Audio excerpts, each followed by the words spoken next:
안녕하세요. TV닥터 건강클리닉의 연규혁입니다. 안녕하세요. 김윤재입니다. 네, 우리가 아파서 병원에 가게 되면 이 정확한 진단을 위해서 여러 가지 검사를 하게 됩니다. 저는 그 중에서도 이제 영상 검사가 없었더라면 우리 신체 내부에 발생한 질환들을 어떻게 알 수 있었을까 이제 가끔씩 이런 생각이 들더라고요. 네, 맞습니다. 영상 검사가 없었던 과거에는 환자의 증상을 보고 질환을 추측할 수밖에 없었거든요. 근데 의학의 발전으로 여러 가지 영상 검사가 개발이 되면서 추측이 아닌 정확한 진단을 할 수 있게 되었고요. 이런 영상의학의 분야는 지금도 현재 진화하고 있습니다. 네, 맞습니다. 그래서 오늘은 그 중에서도 이제 척추에 발생할 수 있는 질환들을 영상 검사로 진단하는 방법에 대해서 자세히 알아보도록 하겠습니다. 먼저 오늘 함께 해주실 분 화면으로 소개해 드릴게요. 목과 등, 허리, 엉덩이, 꼬리 부분에 이르기까지 주요 골격을 유지하도록 하는 뼈를 말하는 척추는 흔히 우리 몸의 기둥이라 불린다. 기둥이 무너지면 집도 무너지는 법. 척추의 건강은 우리 몸 전체의 건강을 결정하는 중요한 요소다. 문제는 최근 척추 건강에 적신호가 들어온 사람들이 많다는 것이다. 척추 질환으로 매년 병원을 찾으시는 분들은 꾸준히 증가세에 있습니다. 이는 우리나라의 인구 구조가 퇴행성 척추 질환이 흔한 노령층의 인구 증가에 기인한 바도 있지만 동시에 젊은 층에서도 최근 스마트폰의 대중화와 그리고 사무직의 증가로 인해서 젊은 연령층에서의 빈도 또한 증가하는 것에 기인한다고 생각이 되고 있습니다. 척추에 발생하는 질환 중 그 빈도가 가장 높은 것은 요추, 그러니까 허리에 발생하는 질환이다. 우리나라 성인의 80%는 사는 동안 한 번 이상의 요통을 경험하는데 문제는 이 요통이 일상생활을 힘들게 만드는 병적 요통일 때 발생한다. 병적 요통에는 많이 알려진 추간판 탈출증 외에도 여러 질환이 있을 수 있다. 정말로 수많은 종류의 척추 질환들이 있지만 그중에서 가장 흔한 것 세 가지를 꼽으라고 한다면 첫 번째로는 추간판 탈출증, 그리고 두 번째로는 척추관 협착증, 그리고 세 번째로는 압박골절을 들 수 있겠습니다. 이러한 질환들을 감별하기 위해서는 가장 간단하게는 엑스레이를 시행할 수 있겠지만 이보다 정밀한 정보를 얻기 위해서는 CT 그리고 MRI를 통한 보다 세부적인 검사가 필요하겠습니다. 척추 질환의 정확한 진단과 빠른 치료를 위해서 반드시 필요한 영상 검사.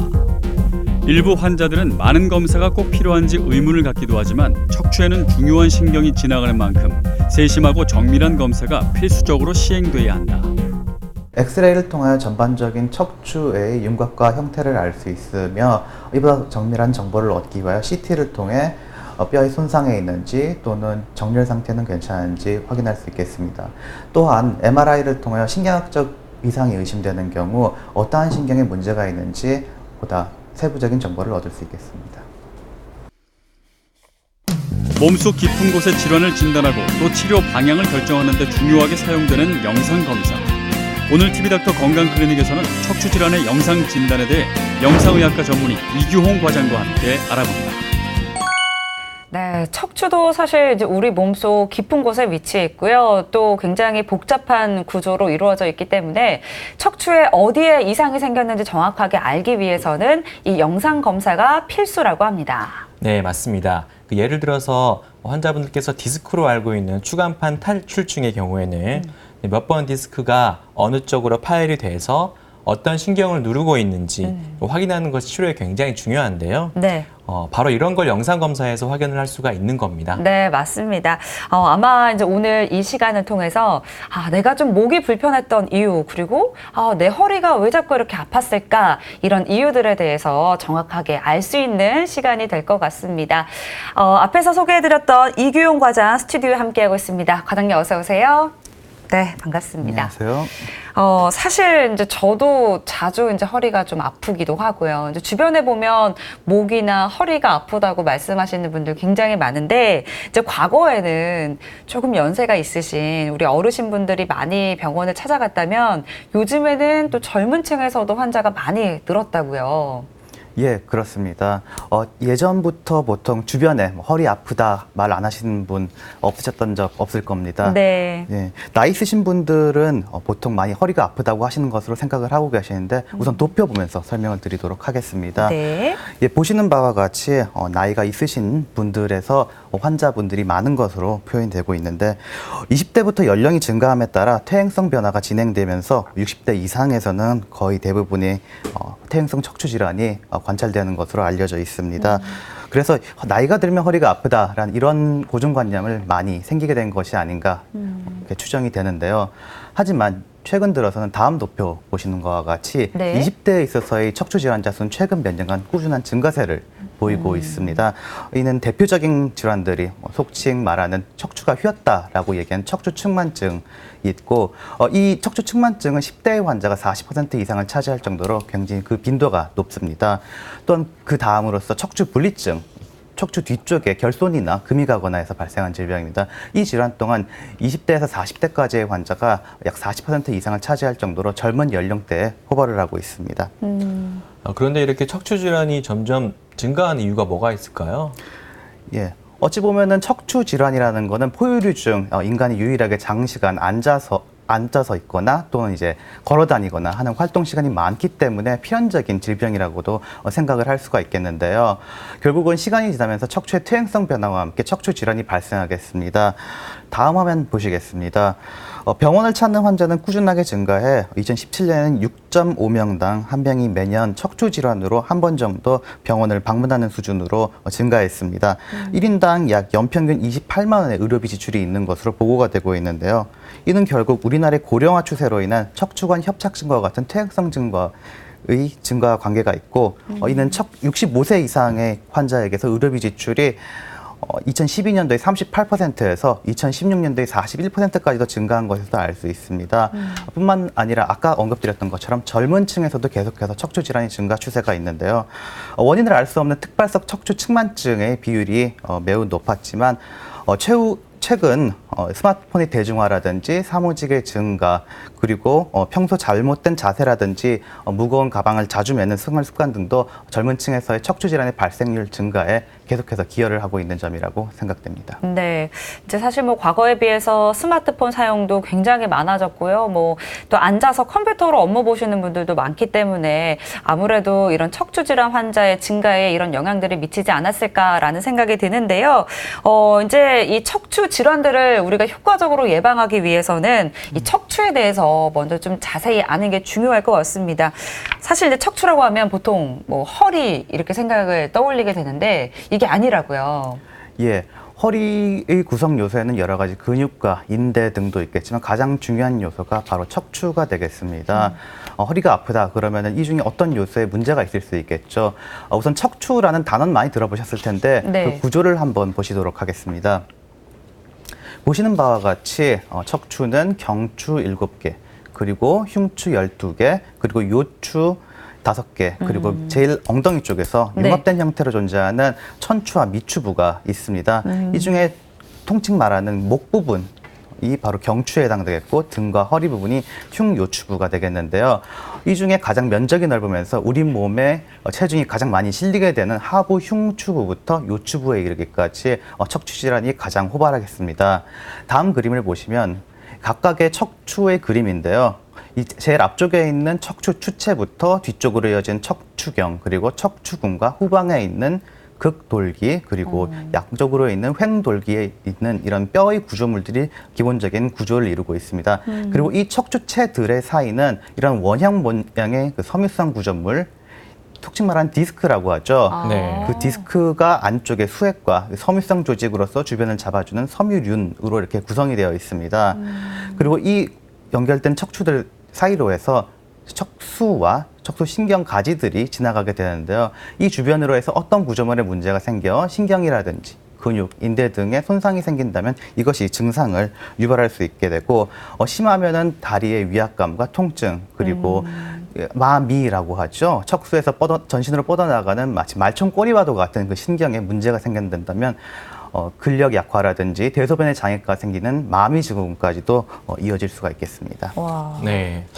그 척추가 생각보다 굉장히 복잡한 구조로 되어 있잖아요. 네, 맞아요. 근데 이 중 어디에라도 문제가 생기면 이제 척추 질환이 발생할 수가 있는 거죠. 네, 그렇습니다. 주변으로 복잡한 구조물들과 세밀한 신경 분포가 있기 때문에 이 중 어느 하나에 문제가 생긴다면 통증이라든지 장애를 일으킬 수가 있겠죠. 척추 질환 중 가장 대표적으로 생기는 흔한 것이 통상 디스크라고들 말씀을 하시는 추간판 탈출증이 되겠습니다. 네. 통증을 유발하게 되겠고 그 중심이 되는 척추관이 존재하겠습니다. 그 척추관과 그리고 인대 및 추간판 내지는 골격 등에 의하여 좁아지는 척추관 협착증이 대표적인 퇴행성 질환이 됐고 그리고 척추체가 골절되면 그 높이가 감소하는 압박골절이 있습니다. 이러한 이상들이 있는 경우 우선 허리 통증이 생길 수 있겠지만 주변 구조물과의 관계에 대하여 다리가 뻗는 방사통부터 근위약 및 심하면 대소변의 장애까지 올 수가 있는 마미증후군 그리고 만성적으로 허리가 굽게 되는 척추 후만증까지도 진행할 수 있겠습니다. 네. 네, 사실 저는 이제 뭐 허리 디스크라고 알고 있는 추간판 탈출증은 좀 익숙했는데 뭐 마미 증후군 또 척추 후만증 굉장히 또 많은 질환들이 이렇게 발생할 수가 있습니다. 근데 사실 지금 설명해주신 이런 질환들은 외관상으로 볼 때는 이제 뭐 크게 이렇게 문제가 있는 건지 확인하기가 어려울 것 같은데 그렇기 때문에 이 영상 검사가 필요한 거겠죠. 예, 그렇습니다. 허리가 아프고 척추 질환이 의심된다면 증상을 유발하는 원인을 찾기 위하여 영상 검사가 필수적이겠죠. 왜냐하면 환자분들께서 병원을 찾으실 때는 특정한 증상이라기보다는 모호한 등 통증이라든지 허리 통증 등으로 병원을 방문하시는 경우가 많고 네. 허리 통증을 유발할 수 있는 원인에는 척추를 구성하는 뼈부터 인접한 근육과 신경에 이르기까지 다양한 요인이 아까 보신 것처럼 있기 때문입니다. 진찰과 과거력만으로 이제 환자분을 보시고서는 원인을 의심할 수는 있지만 이것으로 통해서 정확한 진단을 하는 데에는 한계가 있기 때문에 영상의학적 검사를 통하여 통증의 원인을 찾고 그 원인에 따른 비수술적 치료부터 수술적 치료까지의 치료를 시도하실 수 있겠습니다. 어떠한 방식으로 영상 검사를 하느냐에 따라서 간단하게는 X선부터 CT와 MRI 그리고 보다 추가적인 정보를 얻기 위한 골밀도 검사까지의 검사들이 있겠습니다. 네. 네, 이제 각 검사에 대해서 좀 더 알아볼 텐데요. 먼저 엑스레이 검사입니다. 이제 이 엑스레이 검사는 시청자 여러분들께서도 굉장히 잘 알고 계시는 검사잖아요. 예, 가장 기본적인 검사이지요. 1895년도에 렌트겐이 X선을 발명하게 되면서 이것을 우리 몸에 쏘면서 영상을 얻을 수 있다는 것을 알게 된 이후로 가장 기본적인 검사로 널리 이용이 되고 있습니다. 이것을 이용하여 촬영을 시작한 것이 바로 영상의학과의 시초이고요. 방사선을 이용하기 때문에 당시에 영상의학적 검사는 방사선과라는 이름으로 불렸습니다. 그 이후에 여러 가지의 영상의학적 검사들이 추가되면서 영상의학과라는 이름으로 바꾸게 되었죠. 네. 화면을 보시면 네. X선 검사는 우선 한 방향에서 우리 몸으로 X선을 투과시켜서 촬영함으로써 평판 사진을 얻어냅니다. 물론 이렇게 간단하게 촬영할 수 있어서 과거보다는 비록 사용 빈도가 감소하겠지만 비용이 저렴하고 간편성으로 인해서 널리 사용이 되고 있습니다. 또한 다음에서 보시는 것과 같이 네. 왼쪽에서는 허리를 굽힌 상태에서 그리고 오른쪽에서는 허리를 다소 편 상태에서 촬영하여서 척추의 불안정성을 확인할 수도 있고 척추 전체의 모습을 그릴 수도 있는 이런 장점이 있습니다. 하지만 이런 편의성과는 달리 근육이라든지 신경, 디스크의 배열 상태 등 이상은 정확히 알기가 어려운 단점이 있겠습니다. 그렇군요. 사실 이제 가장 우리가 가깝게 접하는 영상 검사 중에 하나가 이제 엑스레이일 텐데, 네. 그리고 또 요즘에 건강 검진 받거나 아니면 뭔가 몸에 좀 이제 질병이 생겼는데 쉽게 알아내지 못할 때 받는 이 검사가 바로 CT입니다. CT도 굉장히 또 정밀한 검사로 알려져 있고요. 많은 분들 받고 계신데 어떤 검사인지 설명해 주실까요? 예, 그렇습니다. 엑스레이보다 진보된 방식이죠. 화면 보시겠습니다. 우리 몸의 X선을 여러 방향에서 돌아가면서 투과시킨 이후 방사선 흡수량의 미세한 변화를 측정하여 이걸 컴퓨터가 재해석하고 재구성하여서 해당되는 단면 영상을 측정하는 방식이 되겠습니다. 그래서 이름도 CT, 컴퓨터 단층 촬영이라는 이름을 가지고 있는 것이고요. 엑스레이에서는 보이지 않았던 척추의 단측면이라든지 MRI에서 구별이 잘 되지 않는 추간판의 석회화나 골성 변화 그리고 퇴행성 변화를 관찰하는 데 매우 효과적입니다. 촬영 시간도 불과 수분에 불과하기 때문에 응급 환자분들에서도 손쉽게 촬영할 수 있는 장점이 있습니다. 하지만 어떤 신경이 어디를 어떻게 누르고 있는지 또는 이제 척추에 인접한 연부 조직들의 문제에 대해서는 평가에 한계가 있으며 엑스레이보다는 훨씬 늘어나게 되는 방사선 피폭량이 다소 단점으로 꼽히고 있습니다. 네. 이제 이 엑스레이, 이 CT 그리고 이 두 가지 검사는 이제 방사선을 이용하는 거기 때문에 이제 환자분들께서 이제 응급실에서도 엑스레이, CT 많이 찍으시잖아요. 그렇죠, 그렇죠. 근데 걱정을 많이 하십니다. 이제 CT 찍으면 방사선 양이 많으니까 괜찮은 거 아니냐. 내가 올 초에 CT 한번 찍었는데 또 찍어도 맞아요. 되냐. 이렇게 요새 또 방사선이 좀 민감하잖아요. 어떤가요? 방사선 양 위험하지 않나요? 예, 사실 방사선을 몸에 쪼인다는 건 사실 유쾌한 일은 아니겠죠. 하지만 우리가 흔히 얘기하는 일상적인 검사에서의 방사선 피폭량이라면 크게 걱정할 수준까지는 되지가 않을 것 같습니다. 도표 한번 보시겠습니다. 네. 보시는 바와 같이 흉부 엑스레이의 가장 간단한 방사선 촬영을 기준으로 0.02 미리시버트의 방사선 피폭량이 있습니다. 미리시버트는 우리 몸에서 흡수되는 방사선 피폭량의 단위가 되겠습니다. 이것을 고려할 때 1인당 연평균 방사선 노출량은 약 3.6 미리시버트이고 우리가 만약 아무것도 하지 않고 자연계에 있다고 해도 예컨대 물이라든지 공기라든지 평소 먹는 음식이나 또 우리가 쬐는 햇빛 등을 통해서 우리가 흡수하게 되는 방사선 양은 약 2.4 미리시버트가 되겠습니다. 만약 이것을 고려한다면 엑스레이 촬영을 약 120회 정도 1년에 받는 것과 마찬가지라고 생각을 할 수 있기 때문에 사실 방사선 촬영에 대해서 크게 걱정할 필요는 없을 것 같습니다. 특히 밑에 적혀 있는 바와 같이 저선량 PET-CT부터 해서 CT의 방사선 피폭량은 다소 증가하긴 하지만 그렇게 유의할 만한 수준인 것 같지는 않고 이 중에서도 척추 CT는 4mS가량으로서 다소 낮은 피폭량을 보이고 있습니다. 네, 그러니까 이제 그 CT의 그 방사선 양이 그렇게 심각한 양은 아니기 때문에 뭐 1년에 한 두세 번 정도 찍는 거는 큰 무리 없이 또 그걸로 인해서 얻을 수 있는 이득이 많기 때문에 그렇죠. 반드시 찍어봐야 된다고 네. 이제 이해하면 될 것 같습니다. 이제 뭐 건강해서 아무것도 안 찍는 게 가장 좋겠지만 이제 뭔가 몸에 문제가 생겼기 때문에 찍는 거기 때문에 너무 이제 염려하지는 않으셔도 될 것 같습니다. 네. 다음으로 알아볼 영상 검사는요, MRI 검사입니다. 이제 지금까지 설명을 해주셨던 검사들 중에서는 아마 이제 가장 정밀한 검사가 아닐까 싶은데요. 예, 흔히들 알고 계신 MRI, 우리말로 하면 자기공명 영상 검사라고 하지요. 화면을 보시겠습니다. 네. 예, CT와 아까처럼 비슷하게 생겼습니다만 이 그렇네요. 환자분이 이 도넛 모양의 기계 안에 들어가서 그 사진을 촬영하게 됩니다. 네. 이 안에서 기계가 돌아가면서 아까처럼 그 방사선을 조사하는 것이 아니라 네. 안에 있는 자석이 자기장을 발생시키게 됩니다. 우리 몸은 다수가 물분자라든지 일종의 양극자라고 불리는 극성이 있는 물질로 구성이 되어 있죠. 네. 이것에 자석을 갖다 댐으로써 이제 물분자가 진동을 하게 되고 분자가 떨리면서 공명을 하게 되는 건데 이것이 각 몸의 구성 요소들마다 그 주파수의 차이가 있습니다. 그렇다면 이것을 이용하여서 몸의 해부학적 구조를 알아내고 각 조직의 특성을 알아낼 수가 있게 되는 것이겠는데요. 척추의 횡면이라든지 단면이라든지 종면이라든지 이런 다양한 각도에서의 단면 사진을 얻을 수가 있게 되겠고 척추뼈뿐만이 아니라 디스크와 근육, 신경 그리고 뼈와 뼈 사이를 연결하고 있는 인대 등에 있어서도 정밀한 평가가 가능해집니다.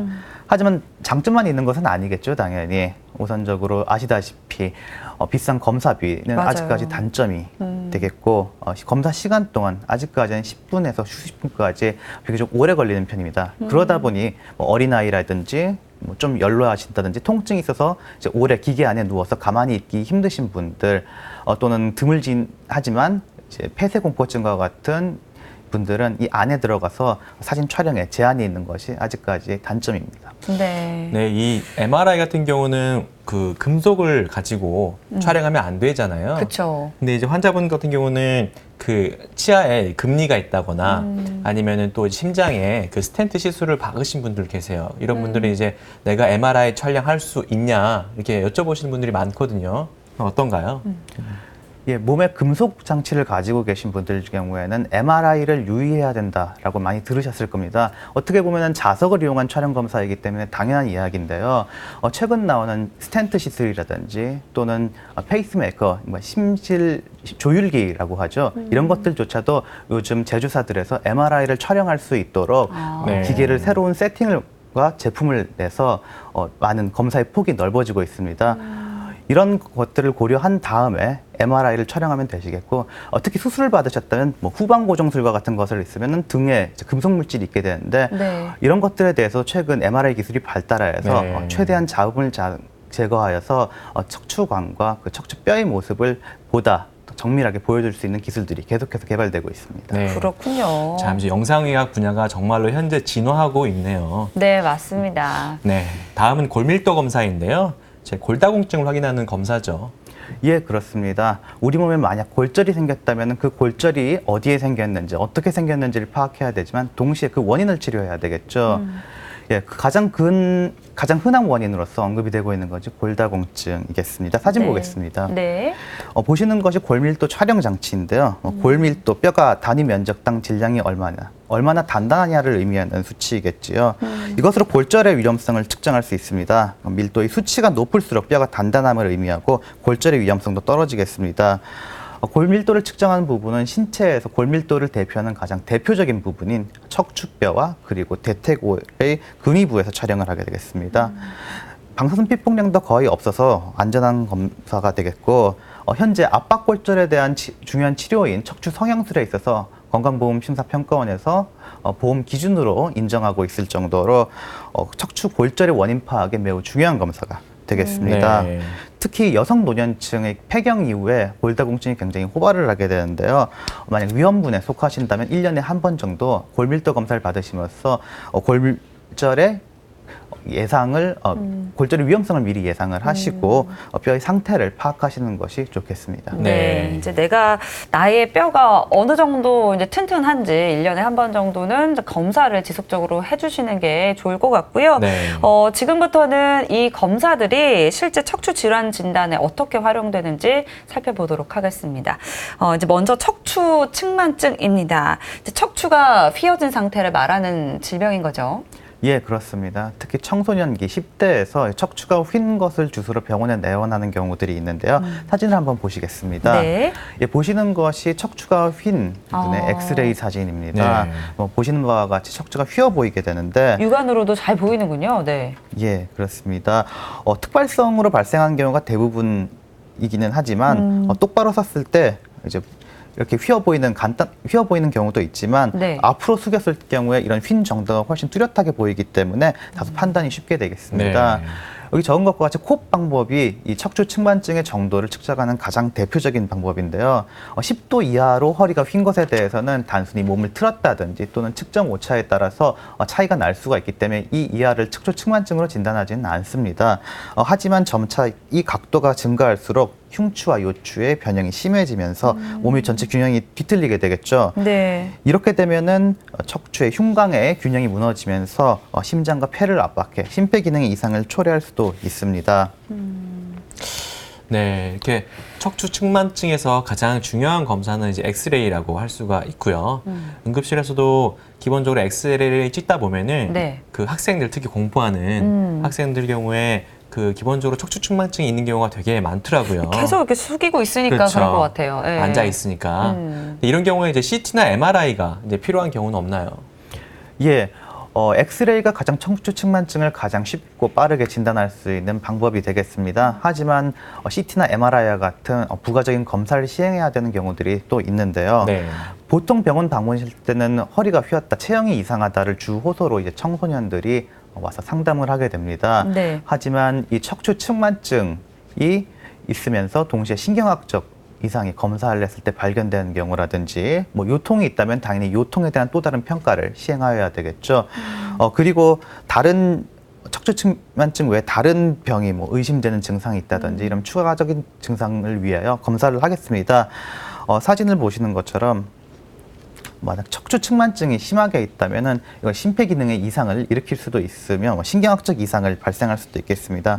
이러한 것들에서 CT와 MRI를 통하여 추가 평가를 한 다음에 간단하게 보조기를 치료를 할 수도 있지만 보시는 것처럼 심한 이상을 가지고 있는 경우 네. 후방 금속 고정술과 같은 수술을 통하여서 몸의 균형을 잡아주고 요통을 예방할 수 있겠습니다. 그렇군요. 네, 그러니까 이제 단순히 그 모양이 틀어져 있는 것뿐만이 아니라 신경학적 증상, 그러니까 뭐 다리가 저린다거나 다리에 통증이 있다거나 이럴 그쵸. 경우에는 우리가 MRI까지 진행을 해봐야 된다고 이제 이해하면 될 것 같습니다. 네, 맞습니다. 다음으로 알아볼 질환은요, 추간판 탈출증입니다. 우리가 보통 이제 허리 디스크 이렇게 표현을 네. 하는 질환 맞죠? 예, 그렇습니다. 추간판, 아까 디스크라고 통칭 말한다고 말씀을 드렸죠. 이 네. 디스크가 튀어나와서 뒤에 있는 신경을 자극하게 되는 것이 추간판 탈출증, 줄여서 디스크라고 부르고 있습니다. 앞서 언급되었던 척추의 추체와 추체 사이에 마치 쿠션과도 같은 역할을 하는 부드러운 조직인데요.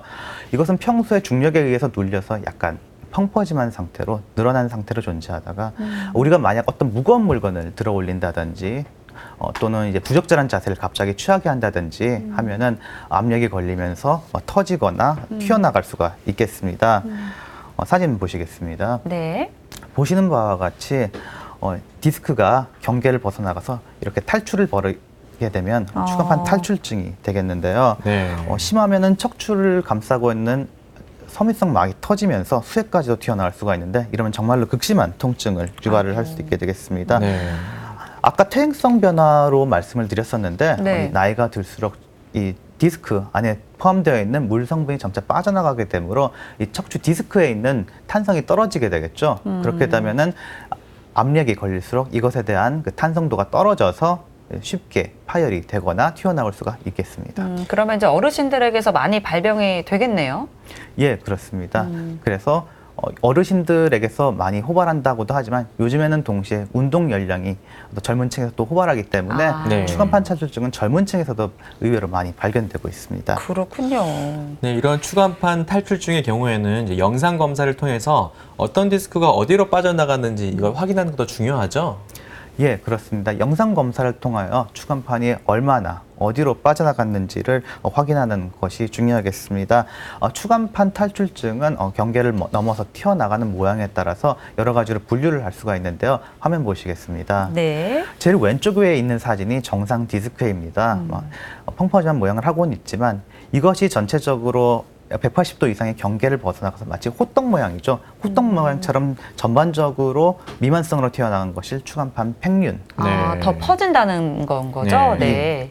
그렇습니다. 이 되겠고 추간판이 국소적으로 경계를 튀어나간 추간판 탈출증에 해당되는 것은 왼쪽 아래에 있는 추간판 돌출증. 네. 이 경우에는 그 기저부가 굉장히 넓은 경우를 일컫게 되겠고요. 그리고 우하부에 있는 그 추간판 탈출증의 경우에는 기저부가 튀어나간 정도보다 훨씬 좁아서 나간 경우가 되겠습니다. 제일 오른쪽에 있는 사진은 추간판 부고라라고 하는데요. 이렇게 네. 튀어나간 추간판 조각이 원래 있던 디스크에서 아예 분리가 되어서 따로 떨어진 덩어리처럼 보이게 네. 되는 경우를 일컫습니다. 그럼 그게 제일 심각한 상황인 건가요? 예, 가장 멀리 떨어져 있기 때문에 이것을 제일 심각하다고도 받아들일 수는 있는데 사실 증상의 정도는 꼭 튀어나간 정도와 일치하지는 않습니다. 네. 화면에서 보시는 바와 같이 네. 이 튀어나간 디스크 조각이 어떤 신경을 얼마나 압박하느냐에 따라서 증상의 차이가 있을 수 있겠습니다. 그렇군요. 튀어나간 디스크가 어떤 신경을 어떻게 자극하는지에 따라서 그 정도의 차이가 달라진다고 합니다. 네. 근데 뭐 엑스레이나 CT를 찍었는데 이제 MRI 검사도 해야 되는 경우가 종종 있습니다. 사실 이제 환자분들 입장에서는 뭐 비용적인 측면도 그렇고 너무 이제 검사를 많이 하는 게 아니냐 이런 의문을 갖기도 하는데 물론 이제 MRI 검사 꼭 필요하니까 하게 되는 거겠죠? 예, 그렇습니다. 병원에 오신 환자분들이 허리가 아파서 사진을 찍게 되면 엑스레이와 CT를 찍었는데 또 MRI를 찍어야 되는지 또는 반대로 MRI를 찍었는지 CT를 찍은 뒤에 또 CT를 찍어야 되는지 이렇게 물어보시는 분들이 있는데요. 보통 환자분들 입장에서는 MRI가 CT보다 더 우월한 검사로 생각을 하고 계시거나 또는 이제 한번 찍었던 부위를 다시 한번 찍게 되는 것에 대해서 번거로움과 또는 비용 부담을 많이 얘기를 하십니다. 네. 어떻게 보면 그럴 수도 있겠습니다만 의사 입장에서도 한번 촬영한 것으로 모든 질병을 한꺼번에 원인과 상태를 파악할 수 있다면 좋겠지만 그렇지가 않은 측면이 많습니다. 각자 검사의 장단점이 있기 때문에 그런데요.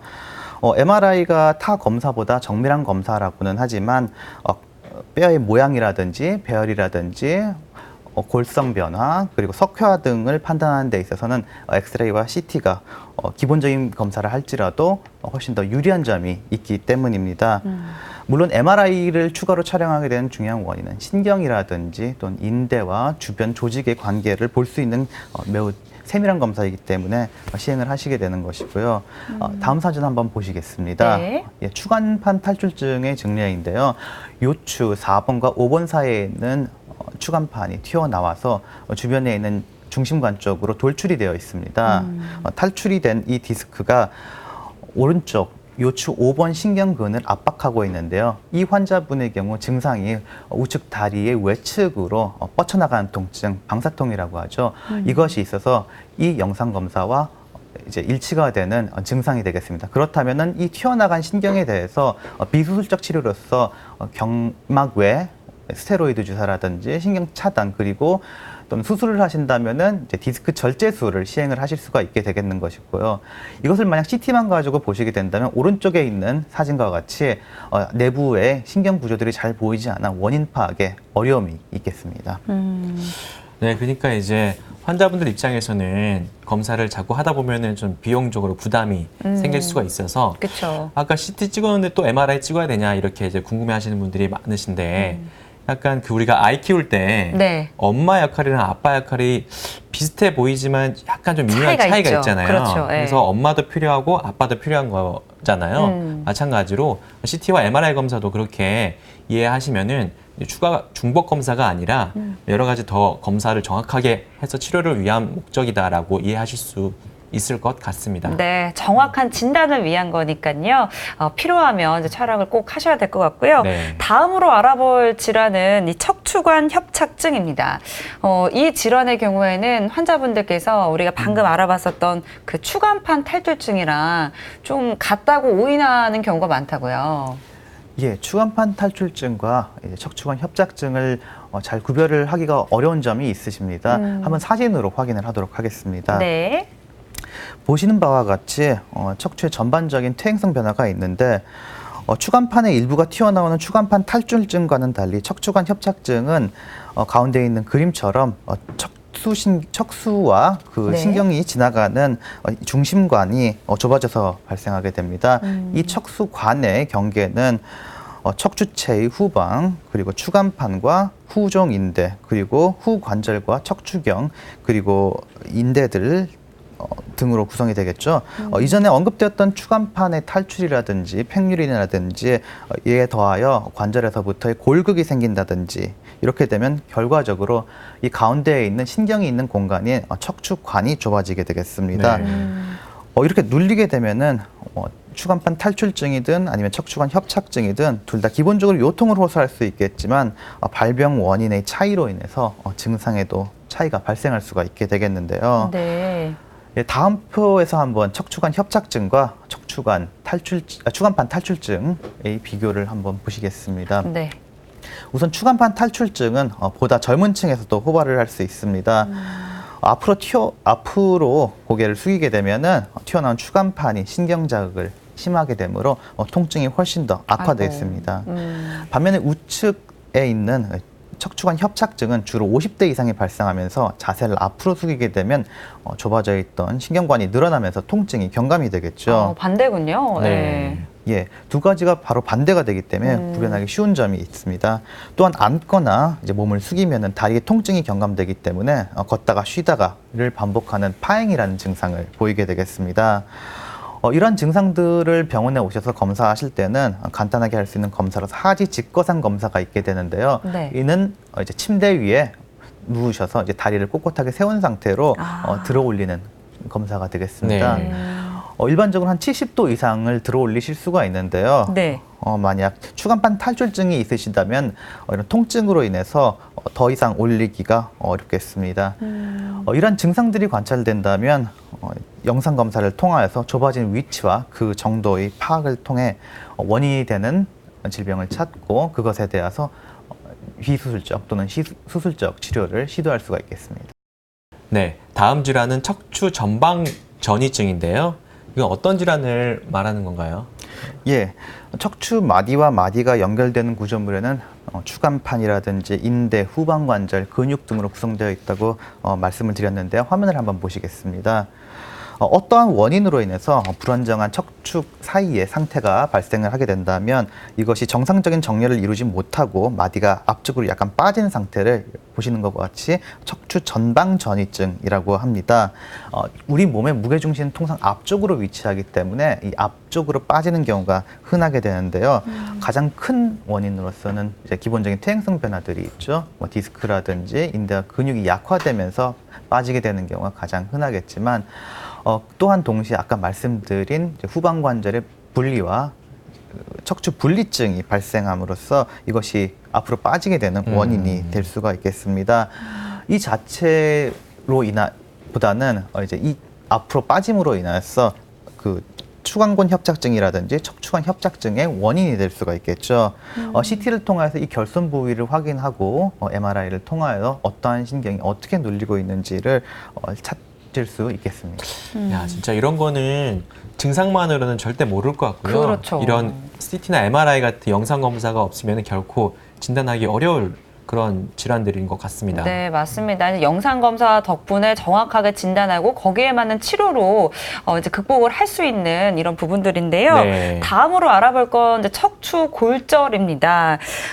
특히나 사실 겨울이 되면 빙판길도 많고 미끄러우니까 어르신들이 이제 그렇죠. 넘어지는 이런 낙상 사고들이 많이 발생합니다. 그렇죠. 예, 척추 골절은 어르신들이 특히 겨울철 빙판길에서 뭐 넘어지신다든지 또는 이제 날씨가 풀리면서 움직이신다든지 또는 최근처럼 이제 여름철에 야외 활동이 증가하고 특히 어르신들께서 농사를 지으시다가 갑자기 낙상이 벌어지면서 발생하는 것이 특징적입니다. 매우 중요한 질환인데 이게 의외로 단순히 염자와 혼동이 되는 경우가 많은데요. 네. 골절이라고 하면 뭐 여러 가지 원인이 있겠습니다만 가장 흔한 원인은 골다공증성 골절이 있겠습니다. 이로 인한 압박골절이 발생할 수가 있게 되는데요. 사진 한번 보시겠습니다.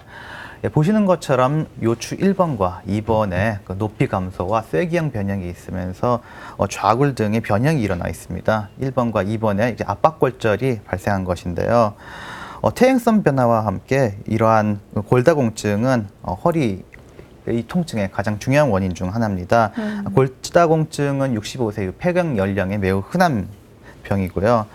뼈의 조직이 듬성듬성하게 되면서 작은 충격에도 무너져 내리기 때문에 빈도가 높아지는 것입니다.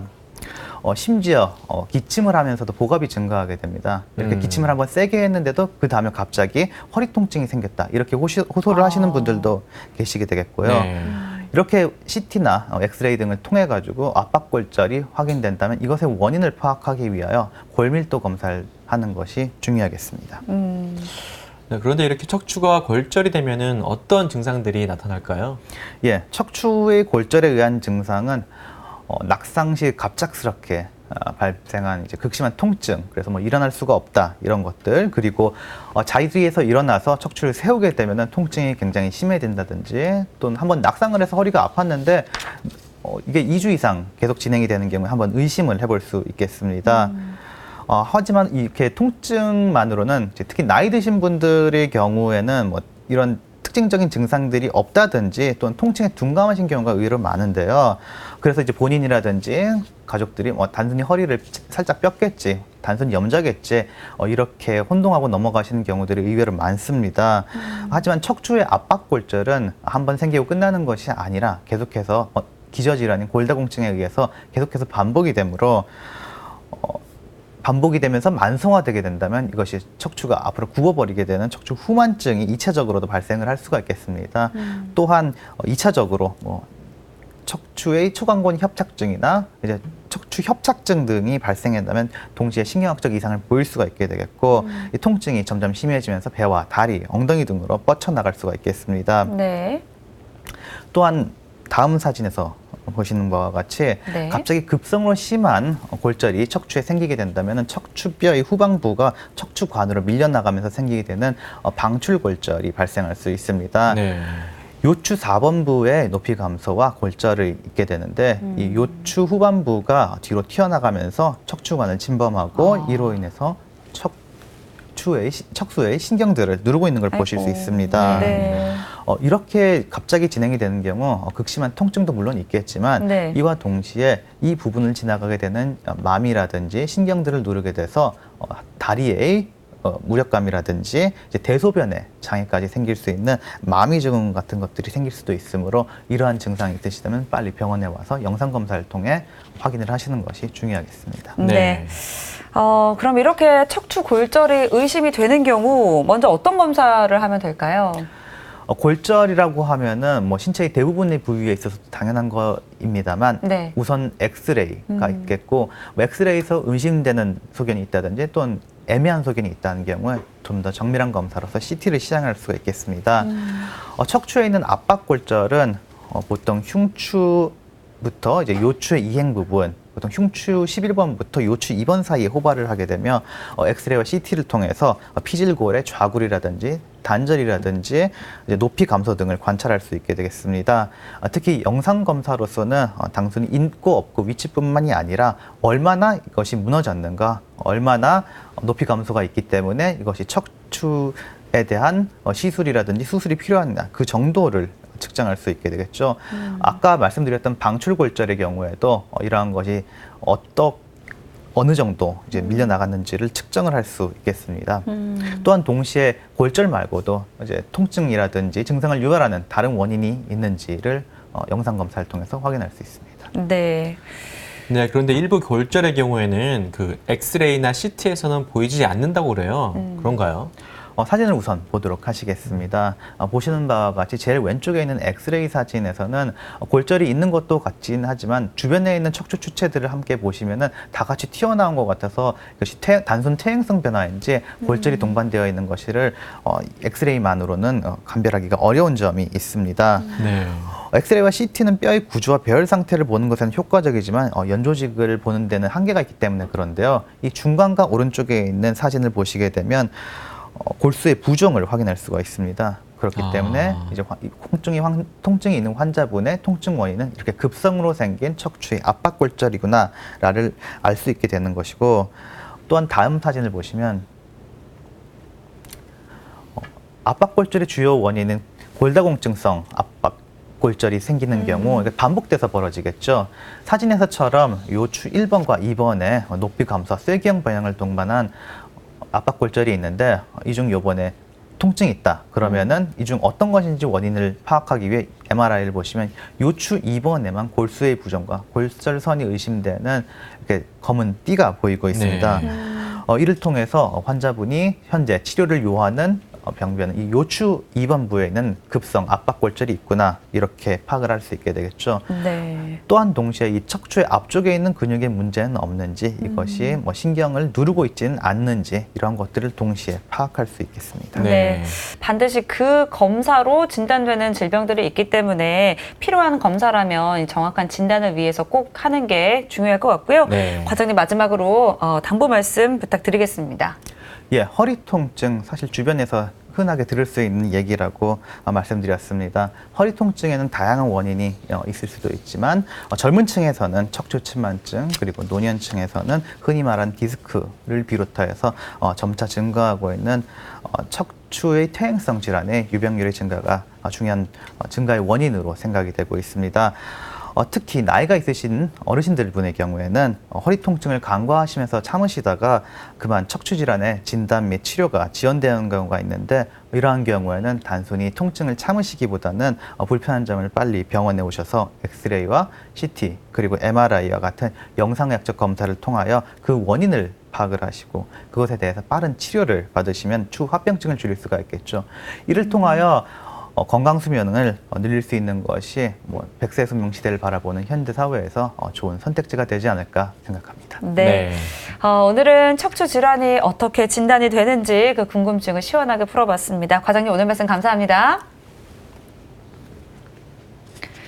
네, 우리의 건강을 위협하는 많은 질환들이 있습니다. 이제 1차적으로는 그런 질환들이 발생하지 않도록 예방하는 게 가장 중요하겠지만 만약에 이 질병들을 막지 못했다면 오늘 알아본 이런 다양한 영상 검사들로 정확하게 진단하는 게 필요할 것 같습니다. 네, 맞습니다. 또 이러한 영상 검사들은 그 질환의 진단뿐만이 아니라 치료의 방향을 결정하는 데 굉장히 중요하다는 것 꼭 기억하셔야겠습니다. 네, TV닥터 건강클리닉 오늘은 여기까지입니다. 저희는 다음 이 시간에 다시 찾아뵙겠습니다. 고맙습니다.